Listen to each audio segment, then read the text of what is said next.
తర్వాత గెలవల. ఒకసారి సిపిఎంకి ఇచ్చాం, ఒకసారి బీజేపీకి ఇచ్చాం. ఎప్పుడు ఈ సీటు మీద మాకు కొన్ని గొడవలు కూడా ఉండేటివి సిపిఎం సిపిఐ మధ్య. కానీ ఇవన్నీ చూసిన తర్వాత మనం గెలవలేదు, మన కార్యకర్తలు హుషారుగా లేరు కాబట్టి లాస్ట్ మూమెంట్ పోతున్నారు కాబట్టి ఆలోచించమని నేనైతే సజెస్ట్ చేశాను. సజెస్ట్ చేస్తే కాదు నేను ఇక్కడే నిలబడతానని నిర్ణయం తీసుకున్నారు. నేను అలో చేశాను. అది అయిన తర్వాత 5,000 ఓట్లతో ఓడిపోయాడు. ఓడిపోయినప్పుడు అన్నాడు, నేను ఎక్కడైతే ఓడిపోయానో అక్కడే భయంకర అద్వితీయంగా గెలవాలి, మంచి మెజార్టీతో గెలవాలని పట్టుదలతో ముందుకు వచ్చాడు.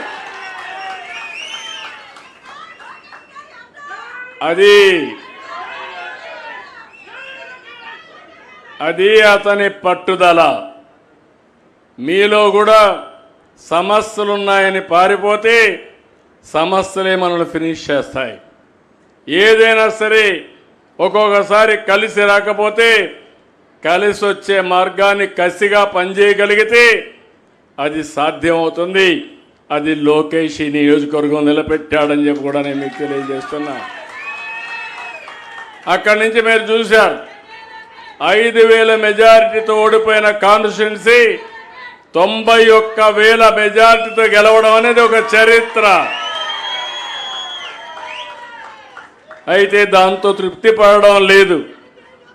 ఈరోజు ఇక్కడే మీరు చూస్తున్నారు, ఏదైతే వీవర్ సేల పెట్టాడు, ఒక ప్రయోగం 20 మగ్గాలు ఆయన సొంత డబ్బులతో పెట్టి దీన్ని అభివృద్ధి చేసి ఇప్పుడు ఇలాంటివి ఏ విధంగా చేయాలనో వర్కౌట్ చేసే పరిస్థితికి వచ్చాడు. ఇంకో పక్కన ఇప్పటికే 3,000 కుటుంబాలకి ప్రతిరోజు అతనే వచ్చి మీకు బట్టలు పెట్టి పట్టాలు మీకు అందించాడంటే అది పేదవాళ్ళ పట్ల, చేనేత పట్ల అతనికి ఉండే గౌరవం. ఇప్పటికీ ఒక 2,000 పనులు పూర్తి చేశాడు. ఆయన ఆలోచన ఒకటి, రాష్ట్రంలోనే ఒక ఆదర్శ నియోజకవర్గంగా ఈ మంగళగిరి ఉండాలనేది అతని సంకల్పం. తప్పకుండా నెరవేరుతుందని నేను ఆశిస్తున్నాను. ఎందుకంటే డిజర్వింగ్గా కూడా. ఎందుకంటున్నానంటే ఈ మాట, ఈ నియోజకవర్గం ఎక్కువ మంది పేదవాళ్ళు ఉండే నియోజకవర్గం, చేనేత ఎక్కువ ఉండే నియోజకవర్గం. ఒక నాయకుడు దూరదృష్టితో ఆలోచిస్తే, అన్ని విధాలా ఆలోచించి కార్యక్రమాలు చేపడితే మీ ఆదాయం పెరుగుతుంది, మీ జీవన ప్రమాణాలు పెరుగుతాయి. అందులో మీకు ఇంకొక పక్క చూస్తే ఈ నియోజకవర్గం ఇప్పుడు రాజధానిలో భాగం.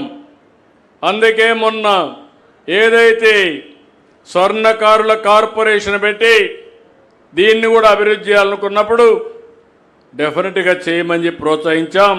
దానికి కూడా ముందుకు వచ్చి అవి కూడా చేస్తున్నారు. ఇంకో పక్కన నర్చర్ కూడా నేను అందరి